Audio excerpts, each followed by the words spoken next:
Hello दोस्तों, कैसे हैं आप सभी। उम्मीद करता हूं कि आप सभी बढ़िया होंगे। तो फ्रेंड्स, एक बार इस वीडियो में फिर से हम आ गए हैं आप सभी के लिए टॉप ज्योग्राफी के क्वेश्चंस लेकर के, जो कि 12th के एग्ज़ाम के लिए बहुत ही ज़्यादा इंपॉर्टेंट साबित होने वाले हैं।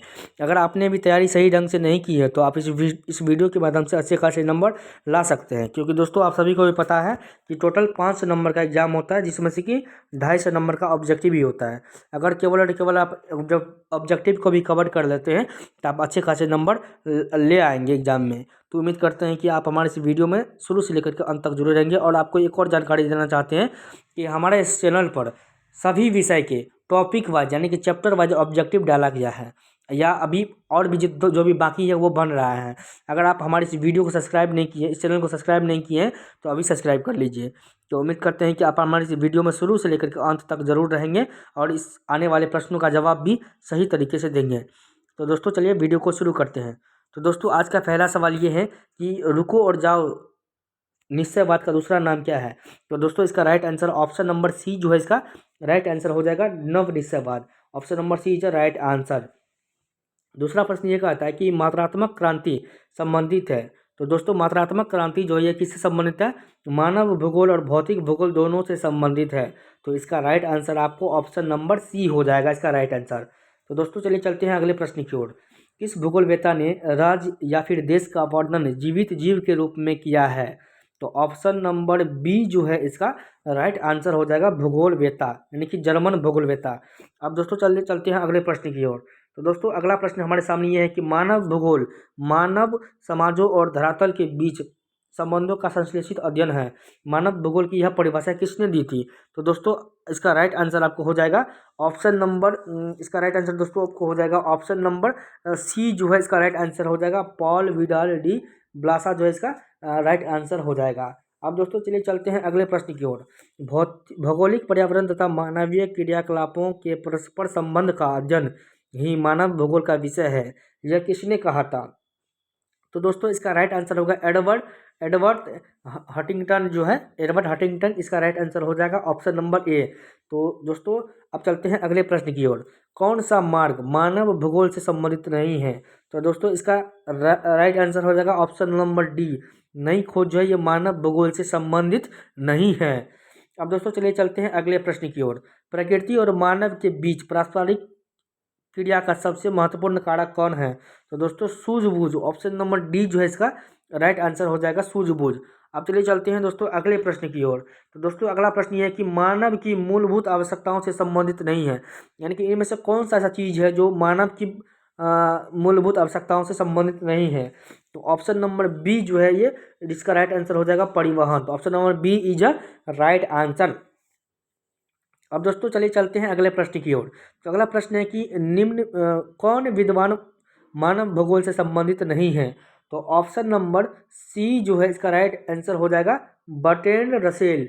बर्ट्रैंड रसेल जो है ये मानव भूगोल से संबंधित नहीं है, ये एक पॉलिटिशियन थे। ये 12th के इंग्लिश के चैप्टर, इंग्लिश का जो पढ़े होंगे आप, उसमें दिया हुआ है।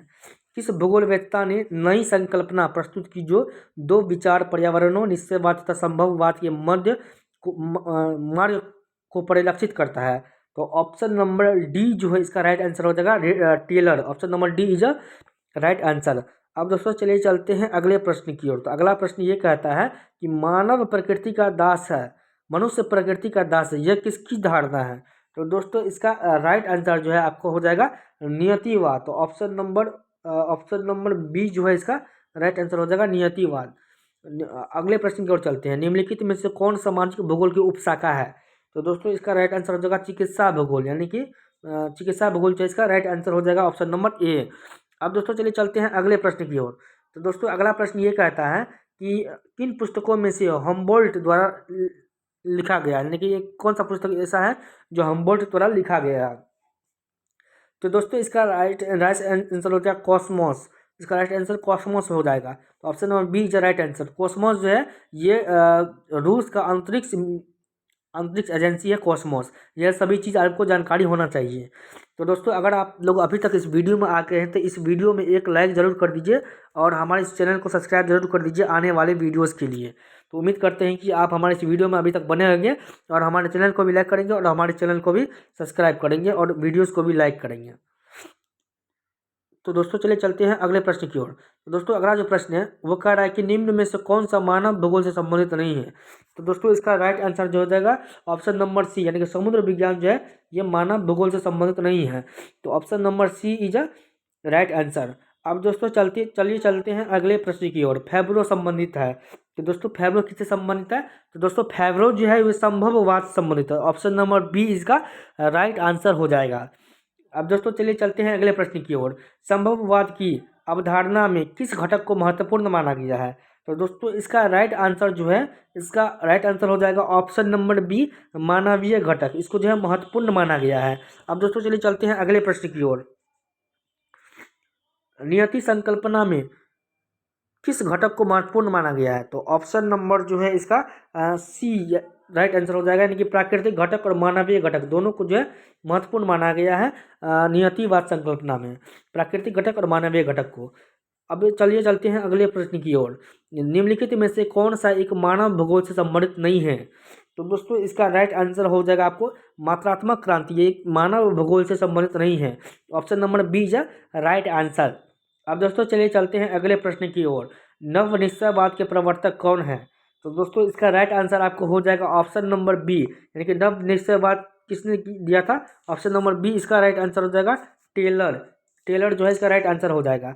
अब दोस्तों चलिए चलते हैं अगले प्रश्न की ओर। किसने कहा मानव प्रकृति का दास है? तो दोस्तों इसका राइट आंसर एलन सैम्पुल जो है इसका राइट आंसर हो जाएगा, यानी कि इन्होंने ही कहा था क्या कि मानव जो है वो प्रकृति का क्या है? दासी है, दास है। तो Ellen Semple option number C is a right answer. अब दोस्तों चलिए चलते हैं अगले प्रश्न की ओर। तो दोस्तों अगला प्रश्न कहता है कि मानव भूगोल का जनक किसे कहा जाता है? तो ऑप्शन नंबर डी यानी कि रेटजेल जो है ये इसका राइट आंसर हो जाएगा। Option number D is a right answer. अब दोस्तों चलिए चलते हैं अगले प्रश्न की ओर। तो दोस्तों अगला प्रश्न ये है कि ज्योग्राफिया जनरलिस के लेखक कौन है? तो ऑप्शन नंबर वार्नियर, यानी कि option number B is a right answer. Warnier जो इसके लेखक है। ज्योग्राफिया जनरलिस के लेखक कौन है? वार्नियर है। अब चलिए चलते हैं दोस्तों अगले प्रश्न की ओर। तो अगला प्रश्न ये कहता है कि एंथ्रोपोजियोग्राफी नामक पुस्तक के लेखक कौन है? तो दोस्तों इसका जो राइट आंसर हो जाएगा रेटजेल। ऑप्शन नंबर ए जो है इसका राइट आंसर हो जाएगा। अब दोस्तों चलिए चलते हैं अगले प्रश्न की ओर। संभववाद शब्द का प्रयोग सर्वप्रथम किस फ्रांसीसी विद्वान ने किया था? तो दोस्तों इसका right answer option number B हो जाएगा फेवरे, लुसियन फेवरे इसका राइट आंसर हो जाएगा। अब दोस्तों चलिए चलते हैं अगले प्रश्न की ओर। तो दोस्तों अगला प्रश्न ये कहता है कि मानव भूगोल क्रियाशील मानव और अस्थायी पृथ्वी के परिवर्तनशील संबंधों का अध्ययन है, ये किसने कहा था? तो दोस्तों इसका राइट आंसर आपको एलन सैम्पुल जो है इसका राइट आंसर हो जाएगा। तो option number C is a right answer. अब दोस्तों चलिए चलते हैं अगले प्रश्न की ओर। तो दोस्तों अगला प्रश्न ये है कि निम्नलिखित में से कौन सा एक भौगोलिक सूचना का स्रोत नहीं है? तो दोस्तों इसका right answer option number B जो है इसका राइट आंसर हो जाएगा चंद्रमा से चट्टानी पदार्थों के नमूने। ये जो भौगोलिक सूचना नहीं है, क्योंकि ये जो है हमारे मतलब अर्थ से बाहर का चीज़ है। तो ऑप्शन नंबर बी जो है ये राइट इसका आंसर हो जाएगा। अब दोस्तों चलिए चलते हैं अगले प्रश्न की ओर।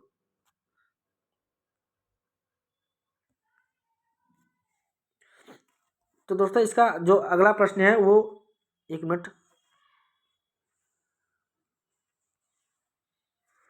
दोस्तों इसका अगला प्रश्न ये है कि निम्नलिखित कथनों में से कौन सा एक मानव भूगोल का वर्णन नहीं है? तो दोस्तों इसका जो है राइट आंसर हो जाएगा ऑप्शन नंबर सी, द्वैतता पर आश्रित जो भी होता है वो मानव भूगोल के अंतर्गत नहीं आता। तो ऑप्शन नंबर बी जो है इसका राइट आंसर हो जाएगा। तो option number B is a right answer. अब दोस्तों चलिए चलते हैं अगले, सॉरी दोस्तों इसका आंसर जो है ऑप्शन नंबर सी होना चाहिए। ऑप्शन नंबर सी इसका राइट आंसर होना चाहिए। तो दोस्तों चले चलते हैं अगले प्रश्न की ओर। आधुनिक मानव भूगोल के जनक कौन है? तो दोस्तों इसका राइट आंसर जो है ऑप्शन नंबर ए हो जाएगा फ्रेडरिक रेटजेल। रेटजेल जो है ये आधुनिक मानव भूगोल के जनक है। अब दोस्तों चले चलते हैं अगले प्रश्न की ओर। दोस्तों अगला प्रश्न जो है वो ये है कि नियतिवाद के विचारक कौन है? तो दोस्तों नियतिवाद के विचारक जो है ये तीनों, यानी कि इकास्ट, हम्बोल्ट और रिटर, ये तीनों हैं। तो इसीलिए ऑप्शन नंबर डी इनमें सभी जो है इसका राइट आंसर हो जाएगा। अब दोस्तों चलिए चलते हैं अगले प्रश्न की ओर। तो दोस्तों अगला प्रश्न ये है कि भूगोल का जनक माना जाता है। तो ऑप्शन नंबर ए जो है इसका राइट आंसर यूनान माना जाता है, यानी कि यूनानी ने ही भूगोल का मतलब जो है जनक बनाया था उसको। अब दोस्तों चलते हैं अगले प्रश्न की ओर। रुको और जाओ निश्चयवाद की संकल्पना किसने दी है? तो ऑप्शन नंबर डी जो है ये इसका राइट आंसर हो जाएगा टेलर। तो option number D is a right answer. अब दोस्तों यहाँ तक अगर आप आ गए हैं तो इस वीडियो को एक लाइक ज़रूर कर दीजिए और हमारे चैनल को सब्सक्राइब जरूर कर दीजिए, ताकि आने वाले और भी वीडियोस और भी चैप्टर के और भी सब्जेक्ट के वीडियोस आपके पास पहुंचते रहे और आप वीडियो को देख करके अच्छे खासे नंबर ला सकते हैं। तो दोस्तों अगर आपकी भी तैयारी नहीं हुई तो आप भी कम से कम ये वीडियो ज़रूर देखिए और चैनल को सब्सक्राइब जरूर करके रखिए। क्या पता कब आपका आपके मोबाइल पर नोटिफिकेशन चल जाए और आप वीडियो जल्द से जल्द देख पाए। तो दोस्तों उम्मीद करते हैं कि आप हमारे इस चैनल को सब्सक्राइब जरूर करेंगे और हमारे इस वीडियो को भी लाइक करेंगे। अब दोस्तों चलिए चलते हैं अगले प्रश्न की ओर। तो दोस्तों अगला प्रश्न क्या कहता है कि व्यवहारिक भूगोल, राजनीतिक भूगोल, आर्थिक भूगोल अथवा सामाजिक भूगोल में से कौन भूगोल के उपक्षेत्र है? तो दोस्तों इसका राइट आंसर जो है, इसका राइट आंसर आपको हो जाएगा ऑप्शन नंबर सी, मानव भूगोल जो इसके इस सभी को उपक्षेत्र के अंतर्गत आ जाता है। अब दोस्तों चले चलते हैं अगले प्रश्न की ओर। मानव भूगोल विचारकों के विकास की अभिव्यंजना है, न कि भौगोलिक ज्ञान के विस्तार और खोज का कोई तात्कालिक परिणाम है। यह कथन किसका है? दोस्तों option number B, Vidal de la Blache का ये कथन है। तो ऑप्शन नंबर बी जो है इसका राइट आंसर हो जाएगा। दोस्तों इसी तरह से स्टेटमेंट भी पूछता है एग्जाम में। अगर आप स्टेटमेंट, ये महत्वपूर्ण स्टेटमेंट सिर्फ आपको याद रखना है, ठीक है। तो उम्मीद करते हैं कि आप हमारे इस बातों को समझ गएंगे। चलिए दोस्तों अब वीडियो में आगे बढ़ते हैं। तो दोस्तों अगला जो प्रश्न है वो क्या कहता है कि 1990 का दशक भूगोल के किस उपागम के लिए माना जाता है? तो दोस्तों इसका राइट आंसर आपको आधुनिकतावाद हो जाएगा। तो option number B is right answer, आधुनिकतावाद। अब दोस्तों अगले आज के अंतिम प्रश्न की ओर चलते हैं, जो कि है ब्लास निम्नलिखित में से किस भौगोलिक अवधारणा से संबंधित है? तो दोस्तों हम सभी जानते हैं कि ब्लासा जो है या ब्लास जो है, विडाल डी ब्लासा जो है, ये संभववाद से संबंधित है। तो ऑप्शन नंबर बी इसका राइट आंसर हो जाएगा। तो दोस्तों आज का यह वीडियो समाप्त हुआ। उम्मीद करते हैं कि आप वीडियो में शुरू से लेकर के अंत तक बने होंगे। दोस्तों भले ही मेरा वॉइस अच्छा नहीं है, लेकिन दोस्तों आपको वॉइस पे ध्यान नहीं देना है, आपको सिर्फ और सिर्फ अपने क्वेश्चंस पे ध्यान देना है।